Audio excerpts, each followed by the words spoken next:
chat. How are y'all doing today?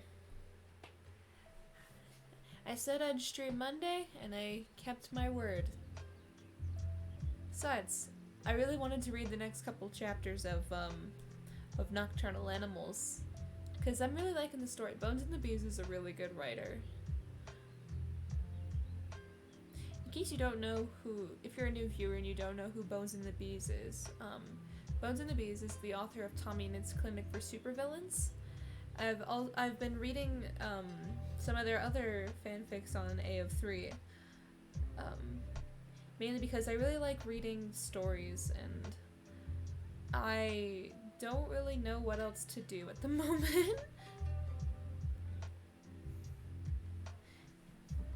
Hey there! Right on time. Also, if there are any new viewers, be sure to leave a follow, because at 150 followers, I'm going to be doing an entire stream in a British accent. Oh god, I just realized. With some of the things coming up. Oh god. God, I really hope it's not for one of those streams.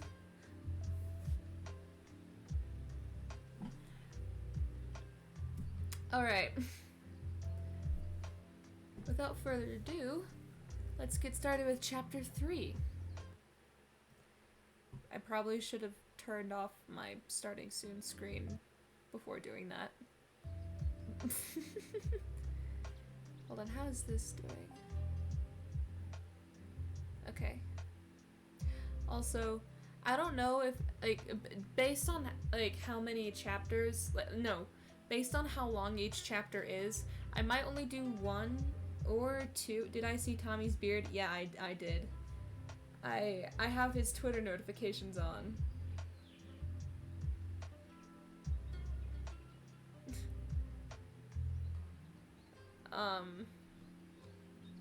Based on how long, each chapter is, I might only do 1, because I found out today that The Batman is on HBO Max, and I wanted to watch that.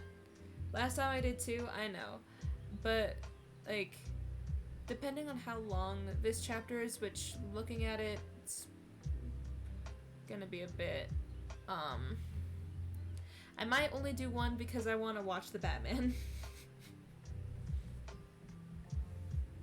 It's like a 2-hour and 56-minute movie, basically 3-hour movie. And, I'd rather not, I stay up till 2 or 3 a.m. anyway, but I'd rather not do it while watching a movie. I don't really watch DC movies, but I'm willing to give this one a chance because I've heard funny things about it. So, alright. Let's get started on Chapter 3. Chapter 3. Racking up debt. Summary. Tommy gets some more information on blood dealers. Trigger warnings for this chapter, mentions of blood, and minor descriptions of a wound. So, be aware of that. I don't think it really goes into... Based on what it's saying here, I don't think it goes into detail like Chapter 1 did, but we'll see. If you need to, mute the stream at any point, I will not be upset, and I will let you know when it's safe.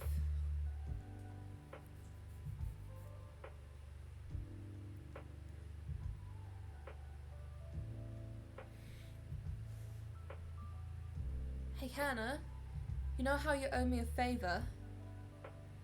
Hannah's arm, which was winding back to throw the knife currently in her hand at a practice target, froze in place as she glanced over her shoulder. "Since when do I owe you a favor?" she asked Tommy, green eyes narrowing at him. It was early in the evening, and Tommy had just come onto his shift. The sky above their heads was cast in shades of pink and orange, the light of the setting sun spilling across the front lawn of the academy like liquid gold. When Tommy had gotten to the academy, he hadn't been sure who he was going to ask for his favor. Aaron was a no-go, since Tommy had already gotten the blood bag from him, and it wasn't like George owed him any favors. But then he'd spotted Hannah training on the front lawn, where there were 3 other knives embedded in the target she was facing, each one nestled side by side in the bullseye. While Hannah was somewhat terrifying, one of the many reasons being she was one of the only hunters that was better at knife throwing than he was, she was also closer to Sam than most of the other hunters. Close enough that he entrusted her with the spare keys to his office, which made her the perfect person for what Tommy needed. Tommy shifted from foot to foot, trying not to let the anxiety buzzing through him show on his face. Remember when I took care of your plants for that week you were in the hospital? Dropping her arm, Hannah put the knife back in the sheath that sat on her hip and turned to face him fully. I was shocked that none of them died. Some even looked better than they had before I got my head slammed into that wall by that bloodsucker, she said, a small smile quirking at the corners of her glossy lips. What is it that you need? Shit. Okay. How did he make this not sound suspicious as hell? You have the spare set of keys for Sam's office, right? The smile immediately fell from Hannah's face.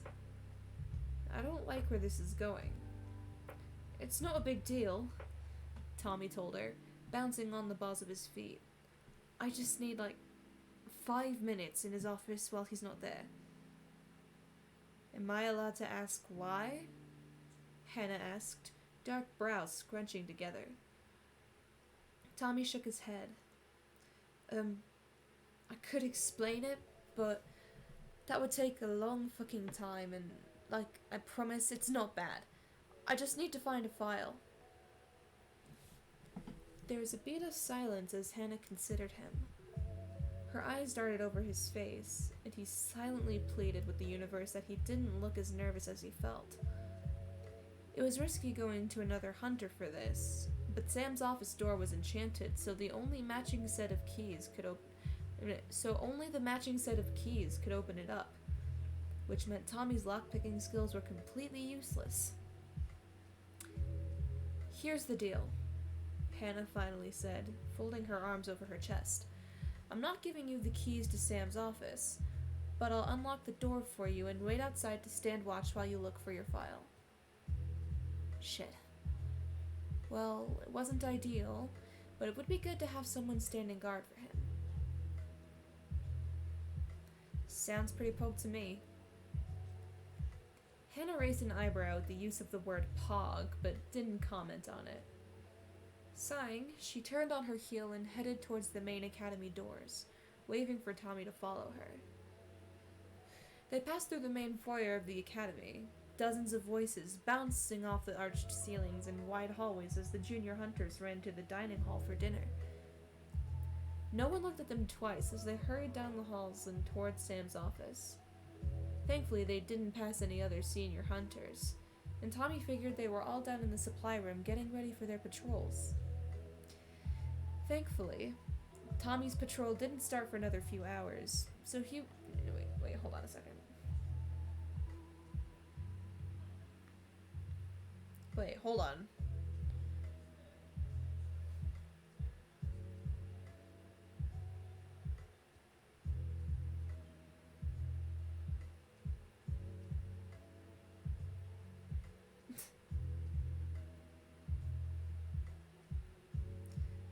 Sorry, I got a Twitter notification.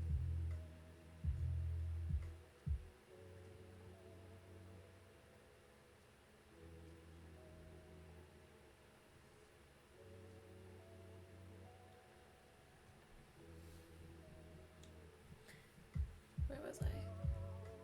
He was supposed to use this time to warm up, get food from the dining hall if he needed to, and check in with Dream since he was Tommy's mentor. He could check in with Dream in an hour or so. Until then, he would probably just assume Tommy was off training somewhere, since that's what he usually tended to do in the hours before his patrol began. This all meant he had a block of time he could use to investigate more about blood dealers for Wilbur. The first thing he needed, though, was Sam's files on the investigations they'd done into blood dealers in the past.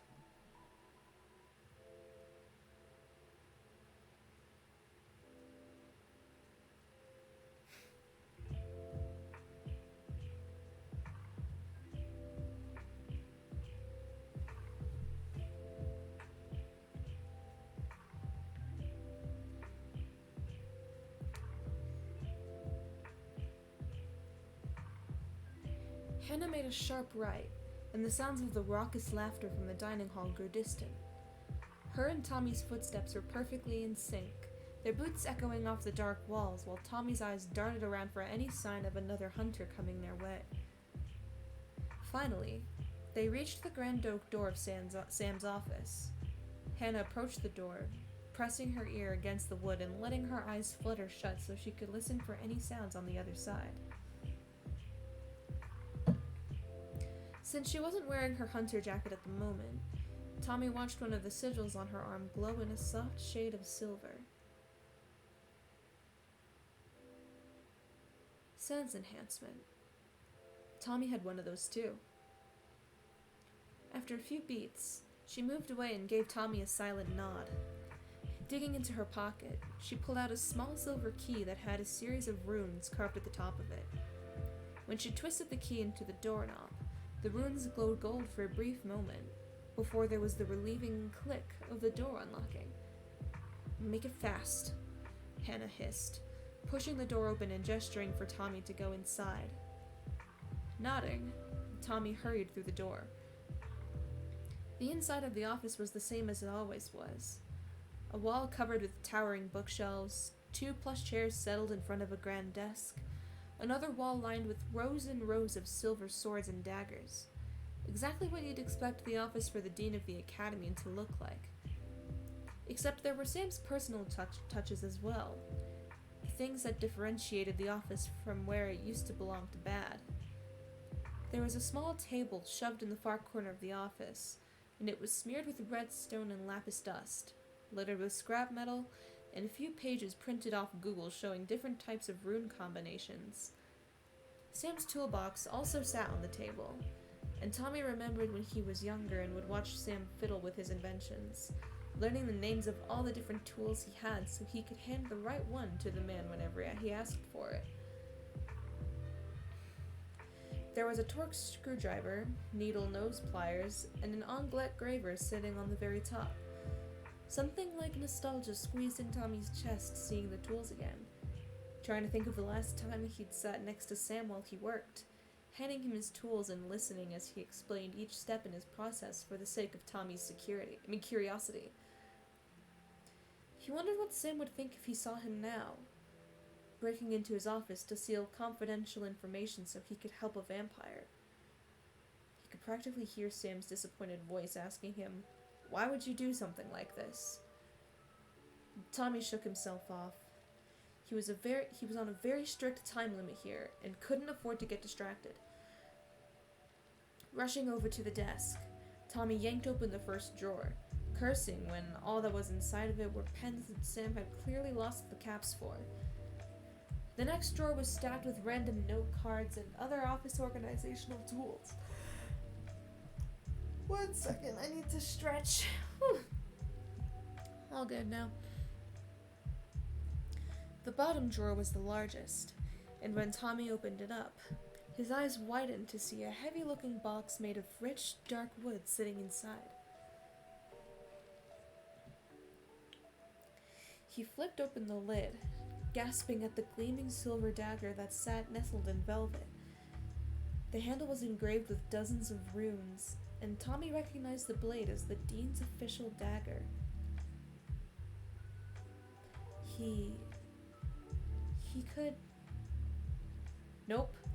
He was supposed to not get caught doing this, and if he stole the dean's dagger, he would for sure be caught. Not worth it at all, even if it was a super cool-looking blade. Forcing himself to put the dagger back, Tommy straightened up and let his eyes skim over the scattered papers on the desk itself. There were some transcripts for different students, a report from Dream about the vampire activity in the past week, and then there was a handwritten letter that caught his eye. It was half buried under several other papers. Narrowing his eyes, Tommy slid out the letter, recognizing Sam's small, square handwriting scrawled across the page. At the top of the letter, it read, "To my beautiful Ponk." Oh god, ew! Tommy shoved the letter back under the other papers, not wanting to know anything about what the hell was going on between Sam and Ponk. Like, Sam was pathetically obvious with his crush on Ponk, and had been for the past several years. But Tommy didn't want to read a whole damn letter about it. Moving away from the desk, Tommy looked around the room for anything else that could be holding the papers he needed. His eyes flitted over a metal block in the corner he hadn't gotten a proper look at before. As soon as he took a beat to actually stare at it for more than 2 seconds, he almost face-palmed because it was a fucking filing cabinet. I'm so fucking stupid, he muttered under his breath as he walked over to the filing cabinet. Eyeing the labels on each of the drawers, he figured a decent place to start would be under the B section, so he pulled open the top drawer. As soon as he began to leaf through the manila folders filed under B, Tommy realized his mistake. Because the word blood was repeated about 50 fucking times. Blood poisoning, blood stealing, blood trade, blood cults, blood god. Yeah, he really should have expected this when he was looking in the files that belonged to a guy who ran an organization of vampire hunters. After a few more seconds of searching, where's my music?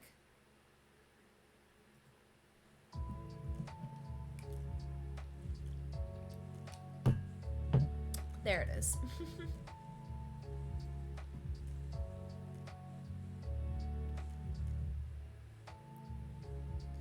After a few more seconds of searching, Tommy huffed and decided to try the D section.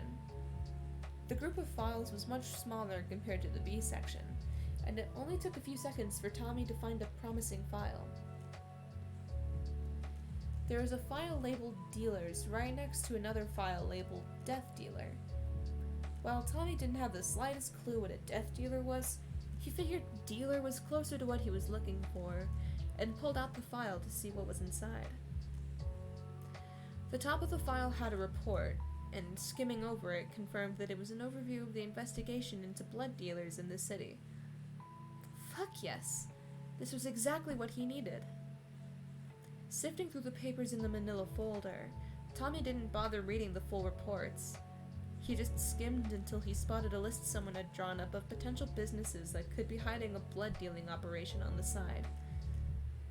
Taking out his phone, he snapped a picture of the page, and then sorted through a few more pages to take a picture of the results of the investigation. As soon as he was closing the manila folder again, Hannah stuck her head in the door. "Tommy, get your ass out here! Someone is coming down the hall!" she hissed. Jumping to his feet, Tommy cursed under his breath as he scrambled to put the folder back in the filing cabinet. Once he slotted it back into place, he practically slammed the drawer shut before running for the door. As soon as he was out of the office, Hannah yanked the door shut and locked it with a heavy key. Tommy could hear the footsteps now, and his breath caught in his throat as Hannah waited for the runes to reactivate. Finally, right as whoever was walking towards them was about to come into view, Hannah got the key back out and nodded at him. Then, Tommy grabbed her arm and ran down the opposite hallway, darting behind a wall and pulling Hannah with him. The two pressed themselves against the wall as they listened to the footsteps stop in front of the office door. There was the jangling of keys, and Tommy figured it must have been Sam coming back to his office, meaning they had gotten out in the nick of time. He listened for the creak of the door opening. The footsteps faded, and there was a deafening thud as the door slammed shut behind the dean. Hannah peeked around the corner, and her shoulders immediately slumped with relief.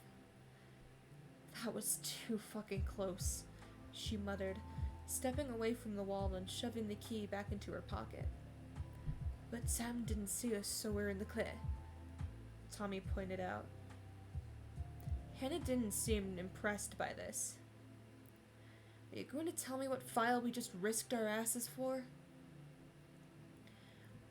Instead of responding, Tommy stayed silent, staring at the ground. He couldn't lie because Hannah would probably ask to see the pictures he took, but it wasn't like he could tell her. She would want to know why he was looking for a blood dealer, and if anyone even came close to finding out he was helping a vampire like this, he would be done for. A beat passed, and then another. When it became clear Hannah wasn't going to let up, Tommy decided to give her a half-truth. I'm just looking into something on my own. Doing some, investigating and shit. Hannah frowned. Why couldn't you just ask Sam for the files directly? Well, you know how he's a little overprotective of me. Tommy tried, giving Hannah a weak smile. I don't think he'd let me look into this on my own. And you know how Dream prefers me to focus all my free time on training and stuff. So I wanted to go my own way about this. There was another pause as Hannah stared at him. Her dark brows scrunched together, she analyzed him like he was a bug under a microscope. He squirmed under her gaze, hating feeling like he was completely translucent to her. I would ask what you're investigating, but that would make me liable if you got hurt, Hannah said after a moment, folding her arms over her chest. I trust that you can take care of yourself, so don't make me regret that. 1 second, gotta check something.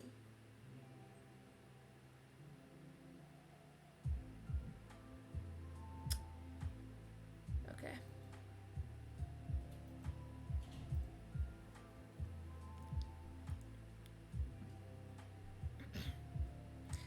Shifting from foot to foot, Tommy nodded. I'll be careful.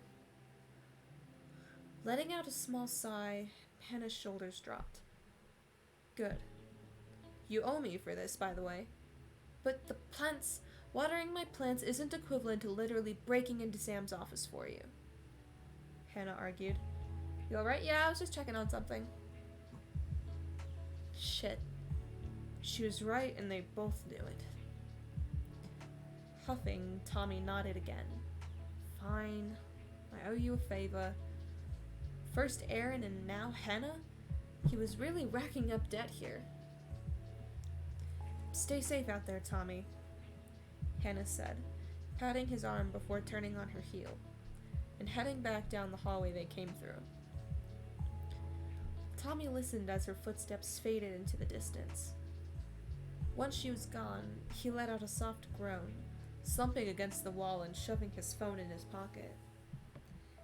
That had gone far better than he expected, but he still told Hannah more than he wanted to. Hannah had always been kind to him, even if they weren't particularly close, so all he could do was hope she kept her mouth shut about this whole thing. After a few minutes of moping, Tommy straightened up and headed to the main hall of the academy. The sounds of laughter chatting from the dining hall were still going strong. As Tommy headed towards the stairs, he paused as Aaron's laugh rang out all over all the others. Aaron was there. He was probably chatting with the other junior hunters, telling stories and bragging about his testing scores for the day.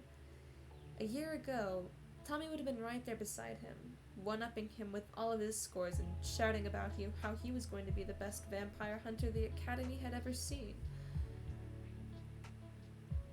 Tommy was one of the top-ranked hunters at the Academy, so he'd gotten that wish. But it got lonely sometimes, always being on his own with his work. The only friend of his from the junior hunters he had talked to in the past 6 months was Aaron, and even then their conversations were always sporadic and clipped. Meanwhile, the other senior hunters were friendly with him, but they weren't really his friends. It was fine, though. He was happy being a senior hunter. He had so much independence now. Could make all his own choices without anyone looking over his shoulder and prying into his business. If he was still a junior hunter, he wouldn't have been able to help Wilbur. If he was a junior hunter, Dream would have been patrolling with him, and he would have killed Wilbur without a second thought.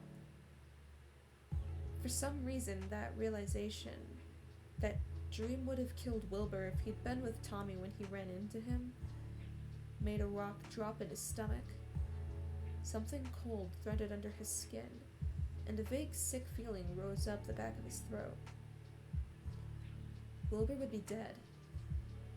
If Dream knew about Wilbur, he'd kill him in 2 seconds flat. Tommy shouldn't have been as upset at that as he was. He still barely knew Wilbur. It wasn't like they were friends or anything. He decided not to think about that too much. Hurrying past the dining hall, Tommy beelined straight for the door under the stairs. Cool air washed over him as he climbed down to the basement, a more familiar and less raucous babble of voices echoing off the walls and growing louder as he got near. Tommy started towards the supply room, figuring that even if his patrol wasn't for a few more hours, he might as well check out his weapons now so he could do some warm-ups. Once he got to the supply room itself, though, he paused. There were 2 figures sitting in the supply room, speaking in hushed whispers with their heads bowed close. Tommy hesitated in the doorway, but even though he didn't make a sound, one of the figures whipped their head up. Hey, Sapnap. Hey, Carl. Tommy waved, giving them both an awkward smile. Hi, Munchie. It's been a while since I've seen you in my chat. Reading fanfiction. The author for Tommy and Its Clinic for Supervillains has written other stories, and I'm reading this cool Crime Boys Vampire AU.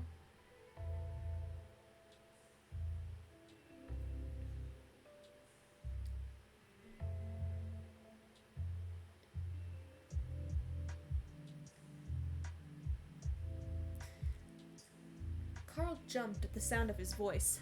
Whoa, man! Didn't hear you come in.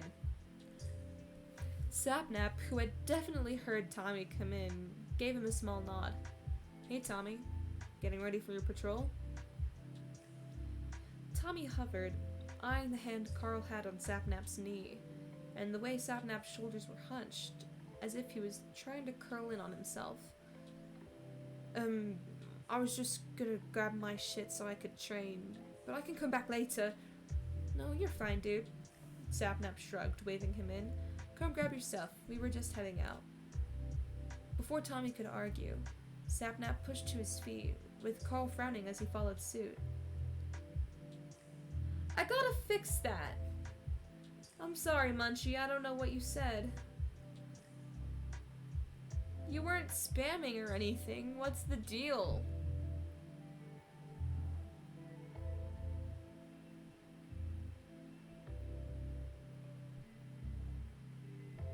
I thought I fixed that.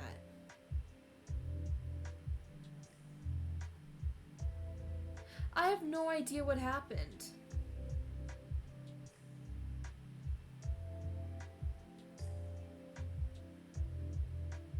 I thought I fixed that already.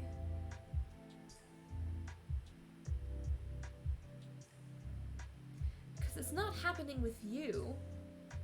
So why is it happening with Munchie? What is the logic here, Fossabot?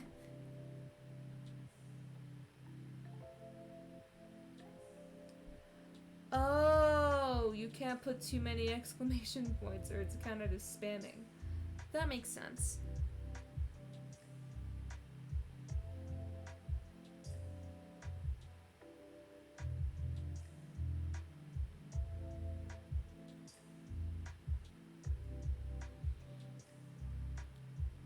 Before Tommy could argue, Sapnap pushed to his feet, with Carl frowning as he followed suit. Sapnap rolled his shoulders out, taking a deep breath in through his nose. He winced and squeezed his eyes shut for a moment. I have a feeling that Sapnap is turning.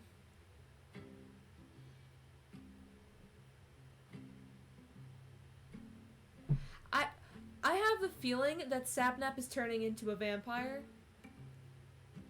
That's just a hunch.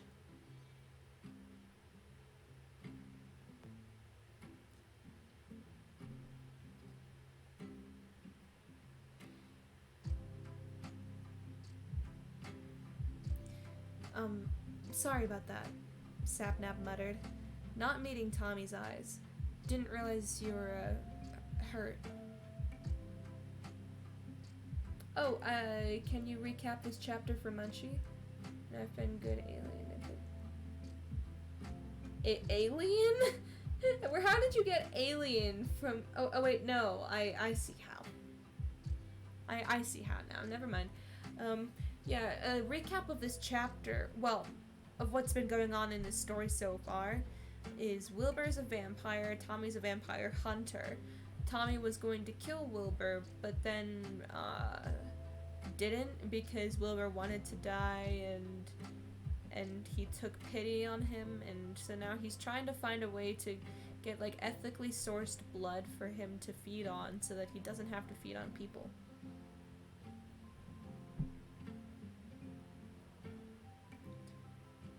Oh. Tommy glanced at his arm, the bandaging from the other night completely covered by his jacket sleeve. But now it should have completely scabbed over, but Sapnap must have been able to smell the blood anyway. Smell? Does Tommy know that Sapnap's a vampire?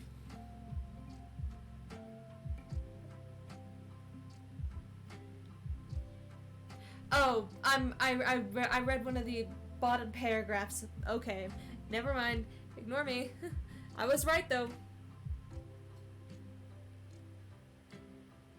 Yeah, something like that, Munchie. It's fine, Tommy reassured him, making a point not to distance himself from Sapnap as he headed over to the storage box for assigned daggers. He wasn't afraid of Sapnap, and he wanted to make sure the man knew it. Sapnap had been turned only 3 months before. A squad of hunters had been tracking a coven that was passing through town, and when the fighting broke out, Sapnap got separated from the others. The vampire he was fighting got a lucky hit on him, and without any of the others around, was free to forcibly turn him. Vampires turning hunters was a far cry from a vampire turning most others. A vampire would turn a hunter solely to torment them, to make them become the thing they hated most, when they felt that simply killing the hunter wasn't cruel enough. Sapnap was the only vampire at the academy currently. His friends were keeping a close eye on him, and he was almost never left alone.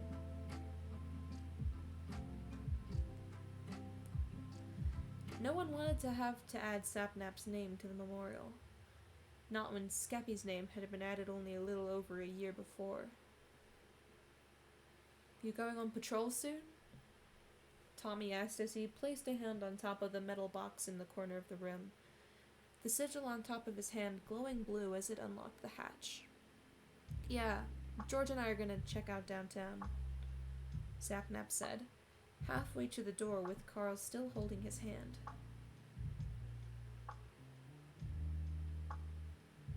Is there new activity there? The box clicked open, and Tommy rooted around for the dagger that had an elegant T engraved into the hilt. Not really, just running through a standard check. Tommy hummed, finding the dagger and sliding it into the sheath on his hip. And what about you, Carl? Got any big plans for the evening? I have a hot date with a 200-year-old scroll that needs my full attention, Carl said, chuckling a bit. So I'll be in the library. Like always, Tommy snorted. Yes, like always. While Carl was part of the hunters, he wasn't actually a hunter himself. He was a researcher, someone who dug through old texts found in underground libraries and long-abandoned castles in search of lost information on vampires. The hunters had existed in some form or another for hundreds of years, but these organizations had been disconnected from each other, scattered across different countries without any efficient way to exchange information. This meant there were very few widespread sources for information on vampires. With developing technology, though, that changed.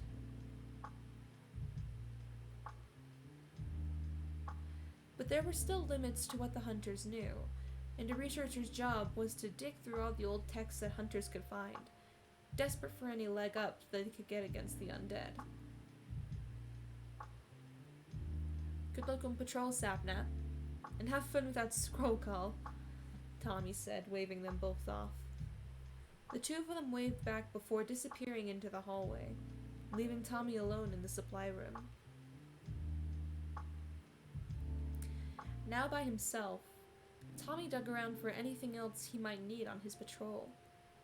He stuffed the pockets of his dark cargo pants with bandages, grabbed a granola bar in case he got hungry, and pocketed a few small throwing knives in case he needed to fight from a distance.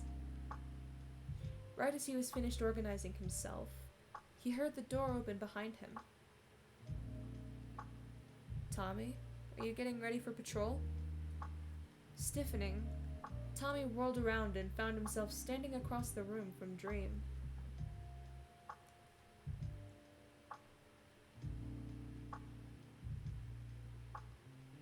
When Tommy had first begun training as a junior hunter, Sam had taken him under his wing and chose to mentor him personally. After Sam was promoted to Dean, though, he was no longer permitted to have a mentee, so Dream was reassigned as his mentor. Dream wasn't a bad mentor. In fact, he was fantastic in the sense that he was the best hunter at the academy. Although Tommy had gotten close, he'd never been able to beat Dream's training scores because Dream was just too good. But Dream was a little intimidating to work with. He wasn't cruel, and he respected Tommy's skills quite a bit. However, there was always this nagging anxiety that Tommy had to keep his respect. That if he messed up even a little bit, Dream was going to use it as a reason to demote him. Because Dream was the best, so he expected only the best from his mentee.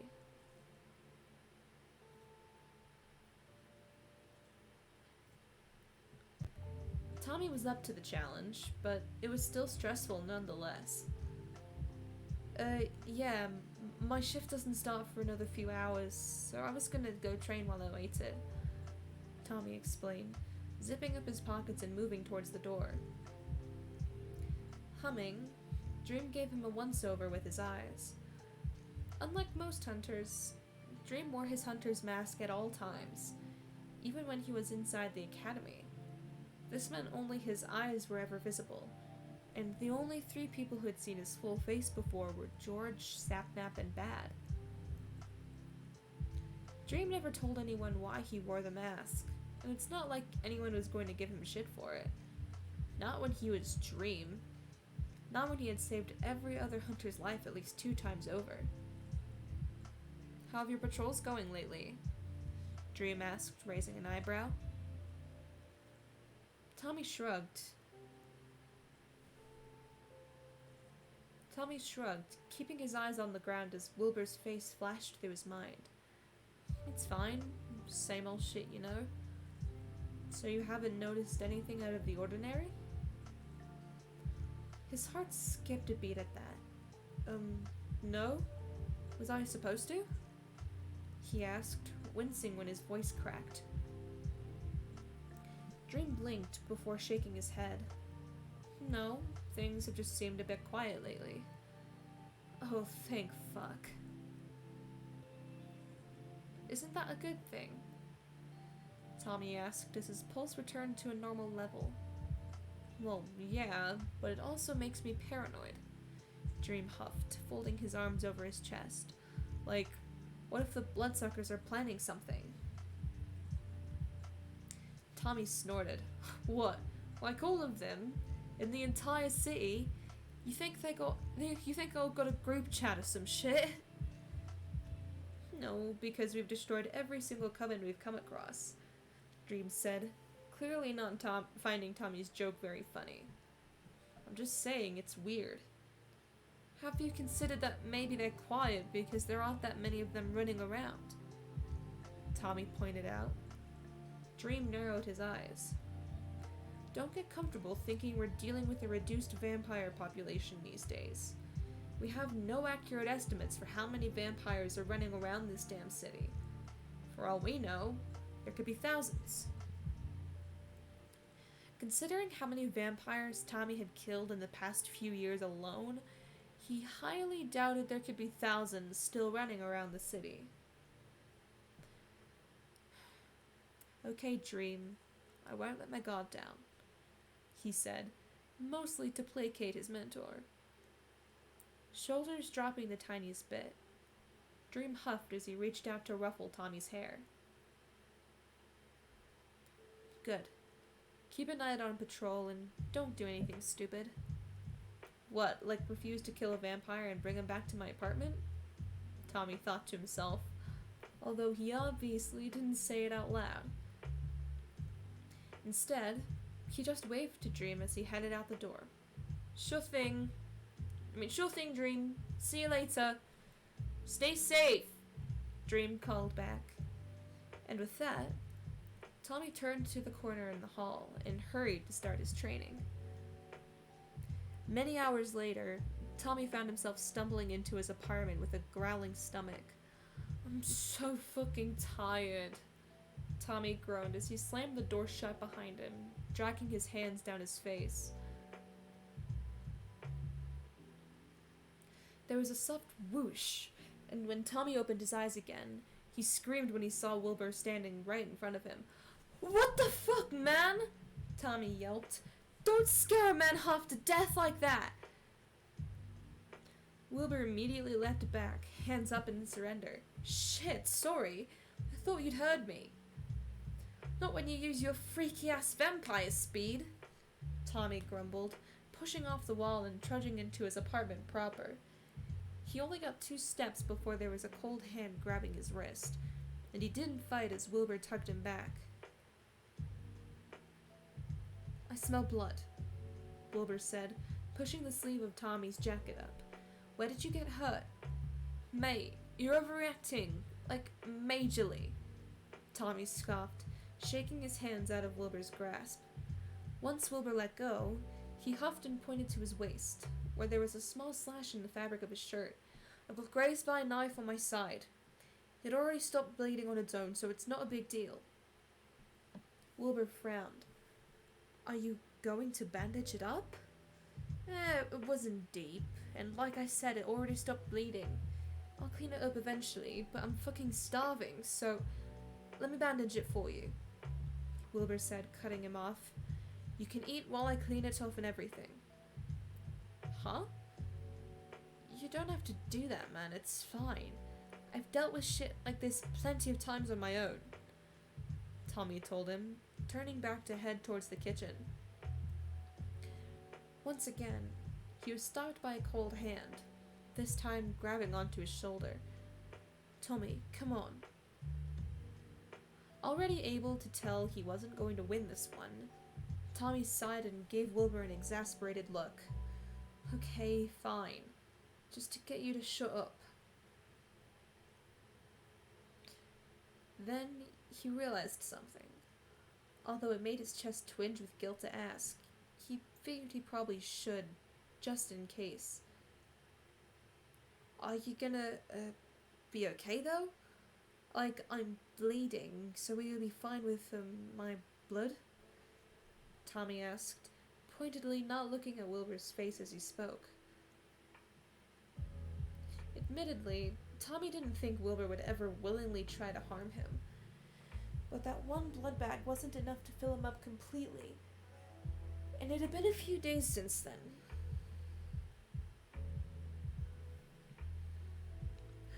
Wilbur winced at the question, but didn't look offended as he nodded.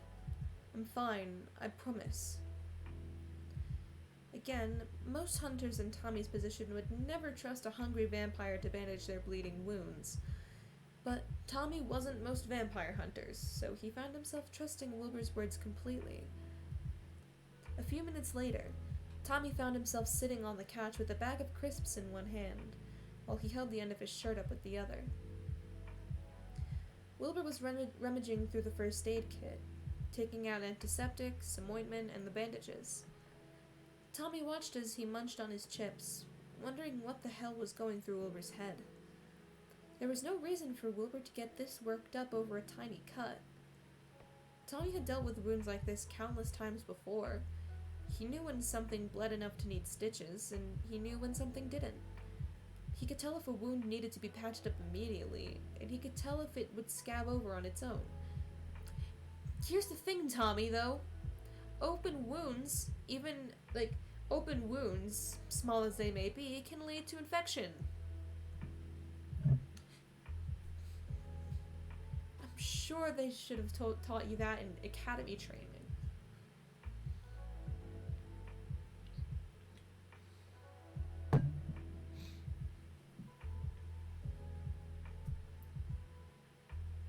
This one was fine.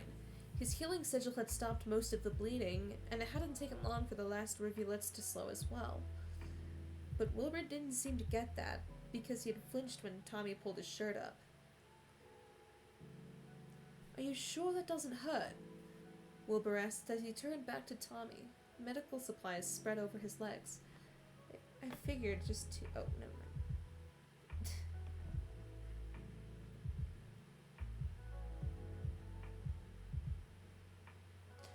I mean, it stings, Tommy shrugged, but it's not really that bad compared to what I've had before. For some reason, that didn't seem to reassure Wilbur. Instead, his frown just deepened as he picked up the antiseptic. Tommy hissed between his teeth as the wound stung with antiseptic, gritting his teeth as fire licked up the small cut. But then, it was gone as quickly as it came, and Tommy breathed a sigh of relief as it faded. So a vampire did this to you? Wilbur asked as he smoothed ointment over the cut. The ointment was cool and soothing, chasing away the lingering burning from the antiseptic. Actually, no, Tommy huffed, setting down his crisps. That's the worst fucking part. Some rando with a knife tried to mug me, and I was so surprised he managed to land a hit on me. Wilbur snorted. I'd figure a random dude with a knife would be nothing for the best vampire hunter around. I know, it's so fucking annoying, Tommy whined. I managed to get the knife out of his hand pretty quickly after that, but I'm still pissed about it. Well, hopefully it won't damage your reputation too much, Wilbur teased as he pressed a bandage on top of the wound.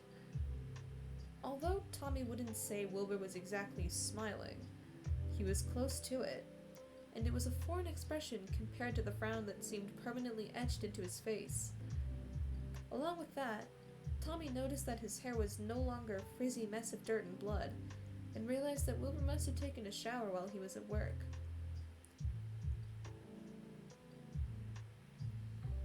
His clothes were still a bit of a wreck, though. The sweater he wore under his coat was torn in 2 different spots, with several bloodstains barely visible against the dark fabric. His jeans weren't much better, and Tommy didn't even want to get started on his mess of a leather coat. Wilbur finished taping the bandage on, and Tommy dropped the hand holding his shirt up with a sigh of relief. The low stinging that had been coming from the cut since he'd gotten it was gone, and he slumped against the cushions with a content sound. Thanks. No need to thank me, Wilbur said as he carefully put the medical supplies back in the first aid kit. If you won't take care of yourself, someone has to. And that made Tommy pause. Because here Wilbur was, staying in the home of a vampire hunter who tried to kill him and then refused to let him die. Here he was, struggling to hold on to any reason not to go out and get himself killed by another hunter, but still waited patiently for Tommy to come back from his shifts every night. Here was Wilbur patching up Tommy's wounds and telling him that someone needed to take care of him.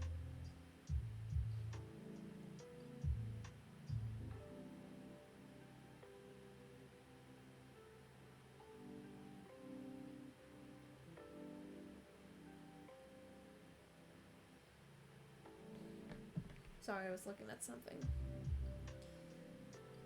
Underneath all the self-loathing and bitterness, Wilbur was kind. It was a strange thing to realize 2 days into knowing someone, but Tommy could see that despite having every reason to hate the rest of the world, he still took the time to clean Tommy's apartment for him and put his food away when he left it out. That meant something. A until now, Tommy had been jumping through all these hoops to help Wilbur more out of the principle of the thing, considering he barely knew Wilbur himself. But even though the two were still little more than acquaintances, Tommy found himself wanting to track down a blood dealer as quickly as possible because it was Wilbur. Because Wilbur needed easy access to food. Because Wilbur didn't deserve a silver dagger to the chest. Because if Wilbur got himself killed, Tommy wouldn't just feel guilty, he'd be sad. Instead of saying that mushy emotional shit out loud, though, Tommy turned his focus back to Wilbur's ratty outfit. "You need new clothes," he said once Wilbur had clicked the first aid kit shut. "Believe me, if I had anything else I'd be wearing it," Wilbur huffed, wrapping his arms around himself as he leaned back on the couch. When we go out on Saturday to investigate the blood dealer leads I have, we'll go buy you some new stuff," Tommy told him without thinking twice. Wilbur stiffened. "Okay, first off, you're not buying me anything when you've already done more than enough." "Oh, shut up. It's not like I'm short on cash," Tommy cut him off, narrowing his eyes at Wilbur. "The academy pays for my apartment, but I still get a salary on top of that. Plus, I don't want to be walking around the city with you looking all gross." Now that made Wilbur pause, as if he only just then registered the other part of what Tommy had initially said. "Wait, we're going out?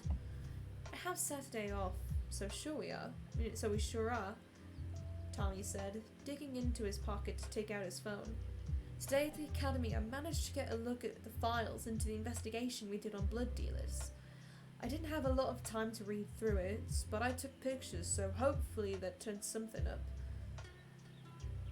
He pulled the pictures up on his phone, zooming in to read the text on the page he'd only skimmed earlier. "What am I looking at here?"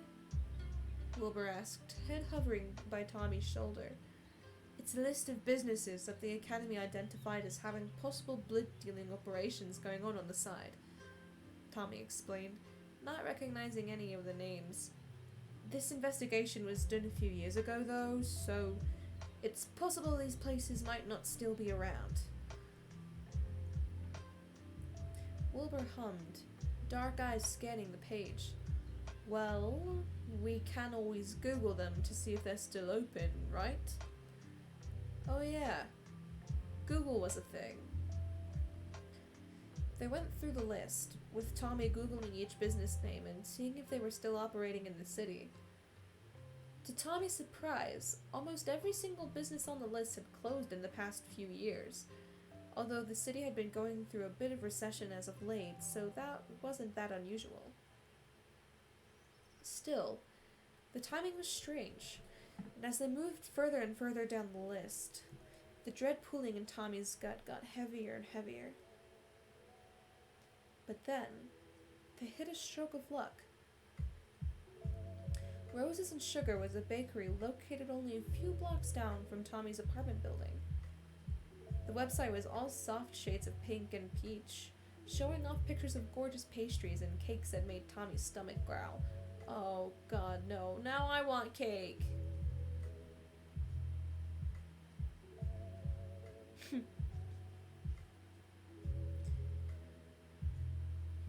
It was kind of laughable to imagine that a bakery like this could be a front for a blood-dealing business, but it had ended up on the list for a reason. According to the conclusion of the report, Roses and Sugar had been visited once and no evidence of blood dealing was found. But considering all the other businesses on the list were closed, it was the only lead they had. "Well, if it turns out to be a bust, I'm gonna buy myself a cake anyway," Tommy said, eyeing a cake covered in thick chocolate frosting. "You absolutely don't need that much sugar," Wilbur scolded him, swatting his arm. "What are you gonna do, stop me? Wait, what are you gonna do to stop me?" Tommy challenged, raising an eyebrow. Wilbur sighed, pinching the bridge of his nose. I'm already getting a headache imagining you with a sugar rush. Snorting, Tommy nudged Wilbur's side with his elbow. Oh, buddy, if you think I'm annoying now, you haven't seen anything yet. Over the next 2 days, Tommy and Wilbur developed a bit of a routine. Tommy would leave for work in the evening, and most of the time Wilbur would be awake, although he had a habit of napping at random times. He'd wave goodbye to Wilbur and head to the academy, spending his time training, avoiding Hannah, and reporting to Dream like everything was normal. After his patrol, he'd go back to his apartment and would find Wilbur hunched over a book from his bookshelf. Both nights he was reading that book on potion making, but Tommy also noticed a book on sigil design was out of place on the shelf, and Wilbur wondered if Wilbur had a growing interest in learning magic. Once he was home, Tommy would microwave a frozen meal for his dinner, and he would chat with Wilbur while he ate. Tommy told him about his patrol, and Wilbur would complain about the sounds of the traffic outside the apartment. Then they'd usually end up bickering about something dumb, and Tommy would find himself smiling wider than he had in months. Although Wilbur still wasn't happy necessarily, he seemed far lighter than he had when Tommy had met him at the start of the week. The bags under his eyes were faded, and there was a ghost of a smile on his lips more often than not. Drink break.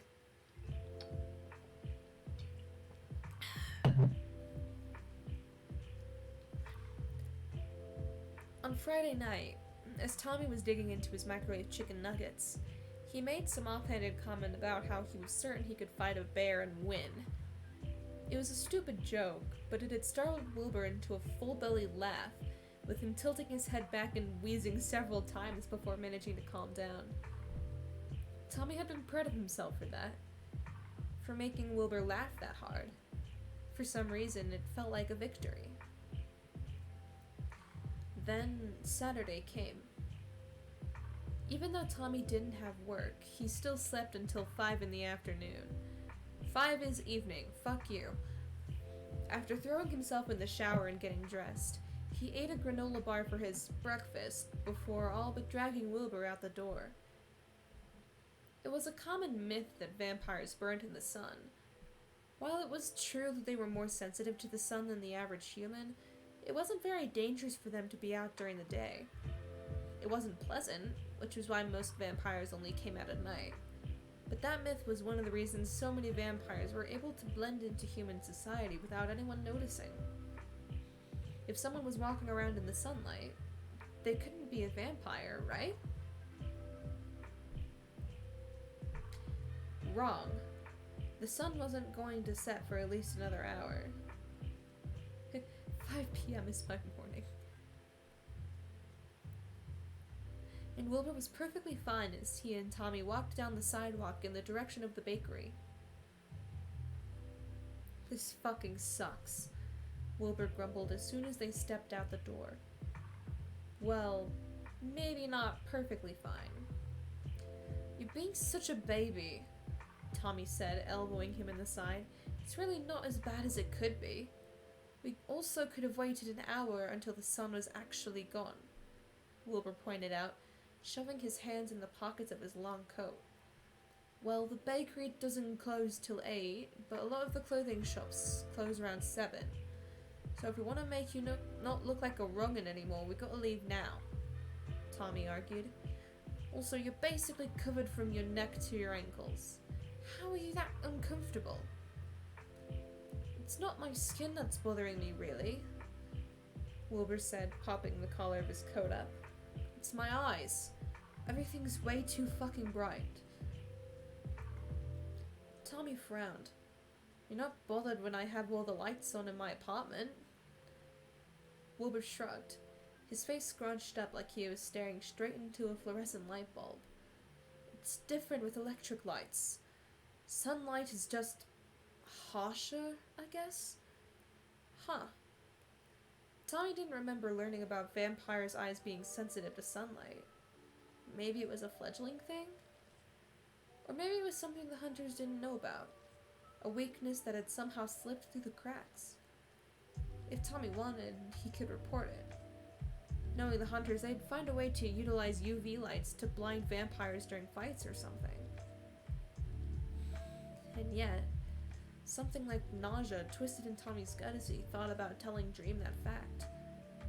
By all accounts, he should want to report a possible weakness like that as soon as possible. He'd wait until he got more information on it, to see if that was a common trait all vampires shared. Yeah, that was a good idea. Wait to confirm it before saying anything. He wouldn't want to report misinformation, right? After a few minutes of watching Wilbur wince every time they passed through one of the sunbeams that slanted between the towering buildings, Tommy sighed and made a sharp left into a store without saying a word to Wilbur. Wilbur made a sound of confusion, but followed him inside. The place was a rather tiny convenience store, and he found a pair of black plastic sunglasses in less than a minute. Wilbur realized what he was doing and tried to snatch the sunglasses out of his hands, but Tommy was too quick, and soon enough, he was handing Wilbur the pair of sunglasses that he'd just purchased for a few dollars. They made their way back onto the street, Wilbur shooting Tommy a dirty look as he put the sunglasses on his face. Even though Tommy couldn't see his eyes, his relief was obvious with the way his shoulders slumped, and Tommy gave him a shit-eating grin before hurrying up the street. "Come on, you old man! Hurry the fuck up!" Tommy teased, waving for Wilbur to follow him. "I'm not old," Wilbur shouted back, scowling as he rushed to catch up. "You're just a child." "I'm not going to be a child for much longer," Tommy said, slowing down as they crossed the street. "Once I'm 18, you can't call me that anymore." "I'm still older than you, so I totally can." "Older by like a few years." "Still older than you." Tommy stuck his tongue out at Wilbur before he spotted his favorite store. Grabbing Wilbur's wrist, he dragged the man across the street again, ignoring the loud honk from a car in the road as they raced to the brightly lit display windows.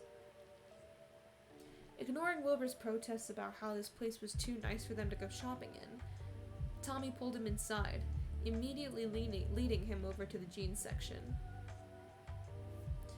"Okay, so how the hell do you shop for jeans when you're as tall as a goddamn lamppost?"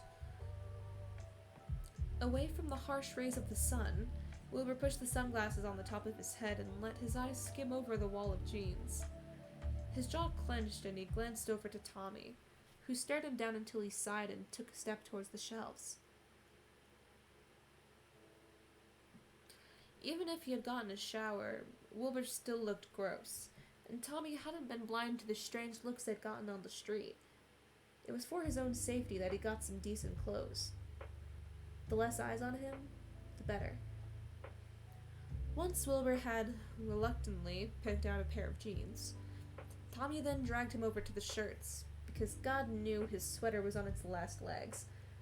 As he browsed, Tommy found his own eyes wandering too, because it had definitely been a while since he'd gone shopping for himself. He drifted off, running his hands over a bright blue hoodie that had some cool kaleidoscope design on the back. As he dug out the tag inside to check the price, he heard Wilbur walk up behind him. "You know, I didn't expect you to wear such colorful stuff," Wilbur said, raising an eyebrow at the hoodie, before turning his gaze onto Tommy's current shirt. Since it was his day off, that meant Tommy didn't have to wear the stupid hunter uniform, so he was dressed in a bright red t-shirt and some blue jeans, because he hated how dark the hunter uniform was. "Yeah, I only wear all the black and grey for work. I actually, like colour because I'm not emo or goth or whatever you call it." Tommy then eyed the grey sweater and black-collared shirt Wilbur had picked out from his own clothing rack, along with the black skinny jeans he'd grabbed earlier. "You, however, definitely seem to be an emo bitch." "I'm not emo!" Wilbur protested. I like dark colours." Tommy gave him a flat look. "Because you're an angsty bitch." Wilbur huffed and flipped Tommy off, making him snicker as he grabbed the blue hoodie off the rack. Is that what you're guessing? He then asked, gesturing to the clothes Wilbur had in his arms. I mean, it's not like I have anywhere to put my clothes, so I figured one outfit is fine. Oh yeah. For a moment, Tommy had forgotten that after they got Wilbur set up with the blood dealer, that was it for their arrangement. After that, Wilbur was going to go back to living, well, somewhere else. Tommy would have his apartment to himself once again. The realization bothered him far more than it should have. What was Wilbur going to do when he left Tommy's place? Even if he had a place to get blood, would he be able to find a job? Could he get himself a place to stay again? Who's to say that even with an ethical blood source on hand, Wilbur still wouldn't try to go get himself killed? Then all of this would have been for nothing. But what upset Tommy more than the wasted effort was once again realizing that he would be sad if Wilbur died. Not just guilty, but sad because he would miss him. Already it was difficult to imagine coming back to an empty apartment after his shifts. It was so easy to talk to Wilbur, to mess around with him and tease him, knowing he could dish out the joking insults just as well as Tommy could. It was also just nice having someone he could talk to when he came back from patrol. Someone he could tell about his day. Someone who cared. Well, Tommy didn't know if Wilbur cared about him. He was probably only nice to Tommy out of some desire to repay his debts, even though Tommy wasn't helping him with the expectation of getting anything in return. Even still, it felt like Wilbur cared. Whether it was real or not, he liked pretending that it could be.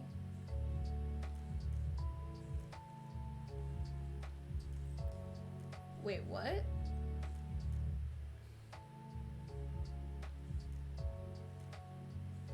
I'm sorry, Munchie. Whoa.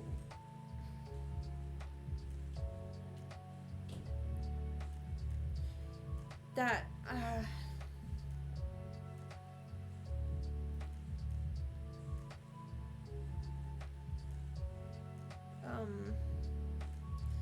okay, here's the thing.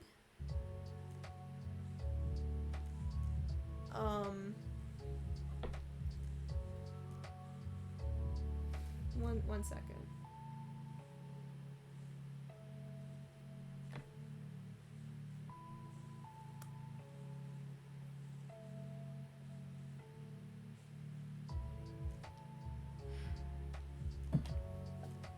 I don't know if I don't know like the context behind it, but usually that rhyme is Wilbur was person in person sitting in a tree, Kissing. That's fucking weird.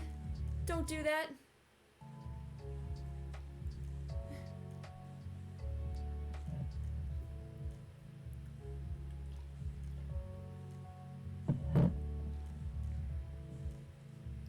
Alright, let's keep going.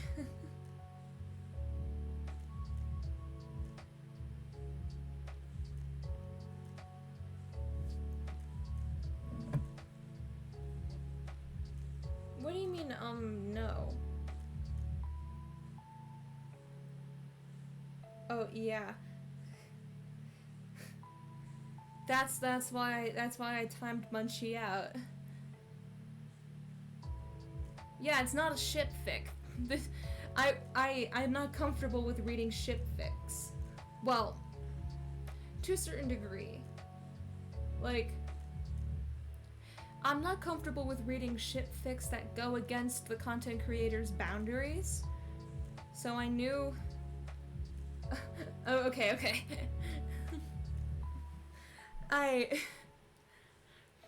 I knew going into this that Bones and the Bees wouldn't do that. And there's just things that, like, I draw a line in the sand when I see it in chat.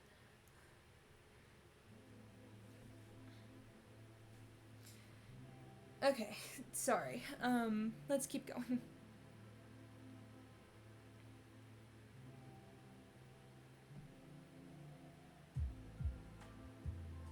Even still, it felt like Wilbur cared.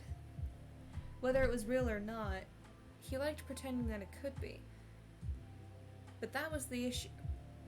Wilbur probably didn't care about him at all, and was just trying to make up for everything Tommy had done for him.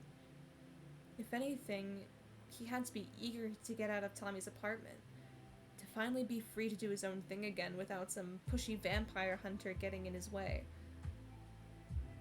So he swallowed down telling Wilbur to get more clothes because he could keep them at Tommy's, and instead forced himself to nod. Fair enough. We'll pay and you can change in the dressing room. Tommy's voice was rough, and he kept his eyes down, ignoring Wilbur's confused look. Instead, he hurried to the register, grabbing the clothes from Wilbur and dumping them all on the counter. Wilbur didn't care about him, and Tommy didn't care about Wilbur. At least, not as a person.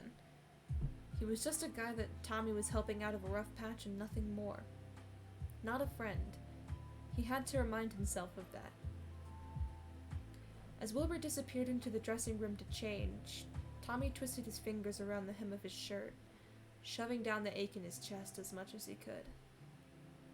They were going to go to Roses and Sugar and get Wilbur set up with a blood dealer, and then he'd be out of Tommy's life. There would be no guilt on his conscience, and he wouldn't be playing with fire by letting a vampire stay in his home. This was for the best. So why did he feel like shit about it?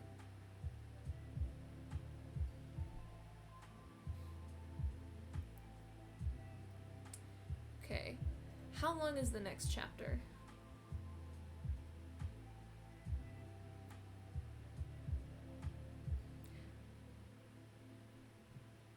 Ugh.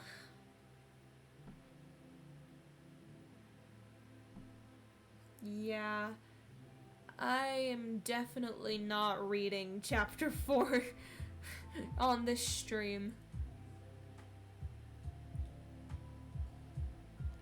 Sorry, I wanted to read 2 chapters today, but I really want to watch the Batman and not have it go into the late hours of the night. So I think I'm going to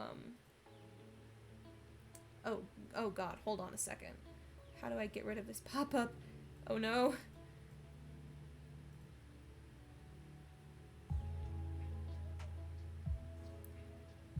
I tried timing out Munchie on my laptop, and now I don't know how to get out.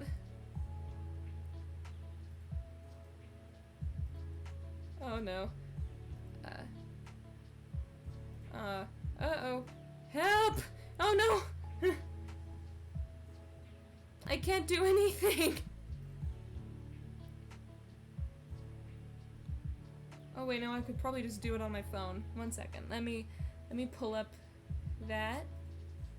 Try resetting OBS. I'll do that. Oh wait, no, I could. There's a refresh chat button. I could have done that. There we go. It's all fixed now. Alright. So. I apologize for the comment. It was a little unhinged. Didn't think beforehand. I accept that. That's understandable. Just be more mindful next time.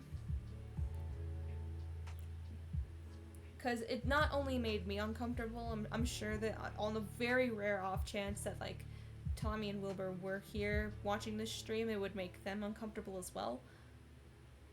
So...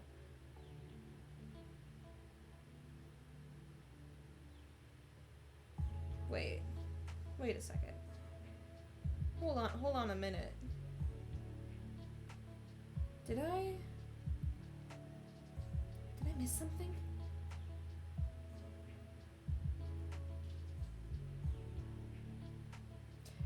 This is something different.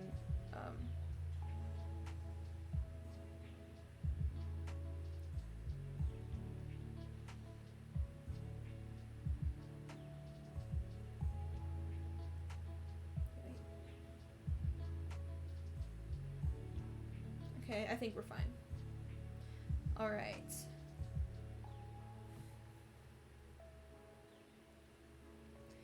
What is this streamer doing? Hold on, let me let me just watch these ads real quick.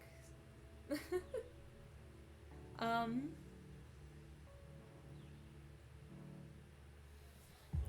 I should make like a boundaries list. Like, I never really thought about that.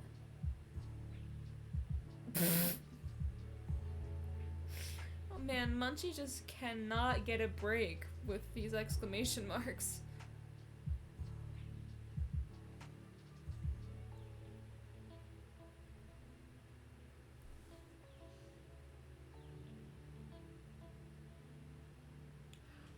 Very interesting conversation going on in this stream. Alright. Let's raid Not Fossabot again. Yeah. I gotta find out if there's like some way I can fix that.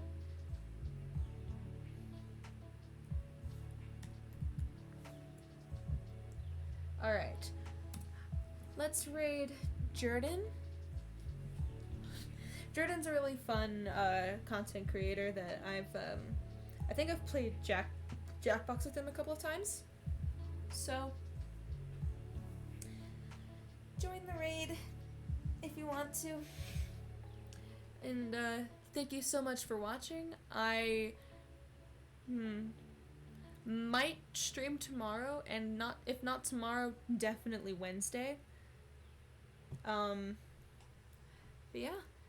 I will see you guys next time. Also, keep an eye out for things in the future because something really exciting that I'm going to be a part of is happening soon. And I can't say anything yet, but it's gonna be awesome. Alrighty. Bye-bye!